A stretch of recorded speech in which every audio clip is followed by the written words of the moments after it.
हिंदी की कक्षा में मैं कविता टेर आपका स्वागत करती हूँ। जैसा कि अपना विषय चल रहा था रस, और रस में अपनों सबके स्थायी भाव और रस की परिभाषा, उसके अंग के बारे में जानकारी प्राप्त कर ली थी। अब अपन पढ़ेंगे श्रृंगार रस। श्रृंगार रस क्या होता है तो इसकी परिभाषा पढ़ेंगे। तो श्रृंगार रस का स्थायी भाव होता है रति। रति होता है नायक और नायिका का रति भाव। रति भाव का मतलब होता है प्रेम। प्रेम पुष्ट होकर श्रृंगार रस कहलाता है। जैसे नायक नायिका का जो प्रेम का भाव जो पुष्ट होता है वही क्या कहलाता है, रति कहलाता है। रति श्रृंगार रस का स्थायी भाव है। श्रृंगार रस को रसराज भी कहते हैं। ये परीक्षा में अधिकतर प्रश्न आता है कि रसराज कौन से रस को कहा जाता है, तो रसराज श्रृंगार रस को कहा जाता है। श्रृंगार रस के भी दो भेद होते हैं। श्रृंगार रस का जो पहला भेद है वो है संयोग श्रृंगार। संयोग श्रृंगार में क्या होता है कि नायक और नायिका के मिलन का वर्णन संयोग श्रृंगार कहलाता है। मिलन का वर्णन होता है संयोग श्रृंगार। इसके नंबर दूसरा जो श्रृंगार रस है वो है वियोग श्रृंगार। ये तो था किसका, संयोग यानी मिलन का। मिलन का जो था वो क्या कहलाता है, संयोग श्रृंगार कहलाता है। उदाहरण के तौर पर बतरस लालच लाल की मुरली धरी लुकाई, सोह करे बोहनु हसे देन कहे नटी जाई। इसमें क्या हो रहा है कि नायक नायिका का प्रेम पुष्ट होकर के ये संयोग श्रृंगार कहलाता है।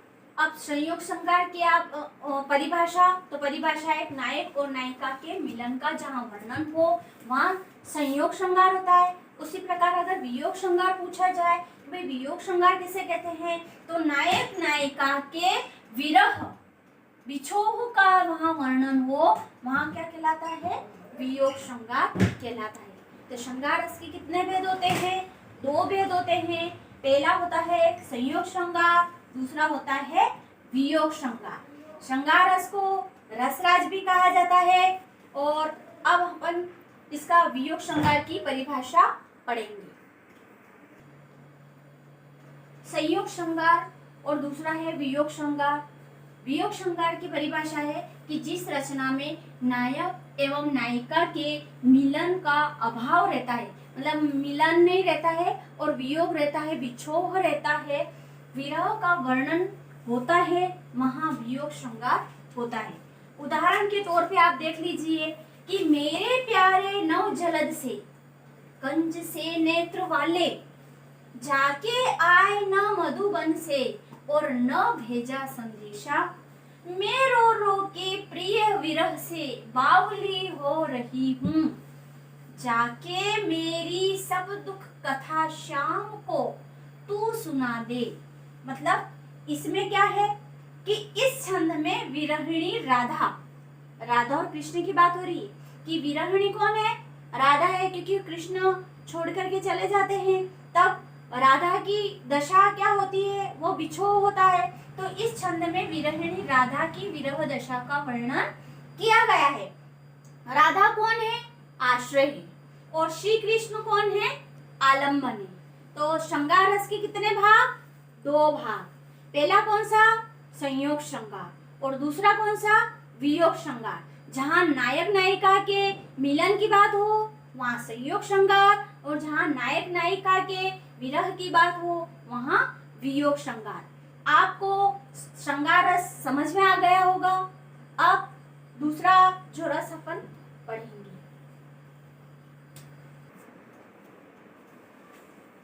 अगला रस है हास्य रस। हास्य रस का स्थायी भाव हास होता है। जब किसी विचित्र वेशभूषा, हाव भाव को देखकर या वर्णन को सुनकर हंसी आ जाती है वहाँ हास्य रस होता है। जैसे किसी भी व्यक्ति को देखकर या ऐसी विचित्र वेशभूषा देख ली, उसको देख करके हंसी उत्पन्न हो जाए, वहाँ हास्य रस होता है। उदाहरण के तौर पर हम लेंगे कि फादर ने बनवा दिए 3 कोट 6 पैंट, बेटा मेरा हो गया कॉलेज स्टूडेंट। हंसी आई, मतलब क्या, हास्य रस। दूसरा उदाहरण मान के चलो कि मैं महावीर हूँ, पापड़ तोड़ सकता हूँ और गुस्सा आए तो कागज मरोड़ सकता हूँ। मेरी इस बात को सुनकर हंसी आई, इस उदाहरण को सुनकर हंसी आई, यानी वहां कौन सा रस? हास्य रस। ठीक। अगला जो अपना तीसरे नंबर का जो रस है वो है करुण रस। यानी कोई सी भी प्रिय वस्तु के नाश और अनिष्ट की प्राप्ति से कभी कभी कुछ ऐसा, कभी कभी मन उदास हो जाता है और ऐसा लगता है कि मन उदास हो जाता है और हमें दुख होता है। तब अनिष्ट की प्राप्ति से चित्त में जहाँ विकलता या दुख उत्पन्न हो वहां करुण रस होता है। और करुण रस का स्थायी भाव क्या होता है? शोक होता है। तो समझ में आया? तीसरे नंबर का जो अपना रस है वो है करुण रस, जहाँ सहृदय के हृदय में स्थायी भाव, विभाव, अनुभाव तथा संचारी भाव की प्राप्ति होती है। और जहाँ शोक उसका स्थायी भाव होता है वहाँ कौन सा रस होता है? करुण रस होता है। और दूसरे तौर पर अपन यूँ समझ सकते हैं कि कभी भी किसी भी प्रिय वस्तु के नाश या अनिष्ट की प्राप्ति से चित्त में जहाँ विकलता या दुख उत्पन्न हो वहाँ करुण रस होता है। कभी भी कोई अनिष्ट की ऐसा लगता है कि कुछ ऐसा होने वाला है तो मन एकदम व्यथित हो जाता है, दुखी हो जाता है, तो वहाँ जो रस होता है वहाँ होता है करुण रस।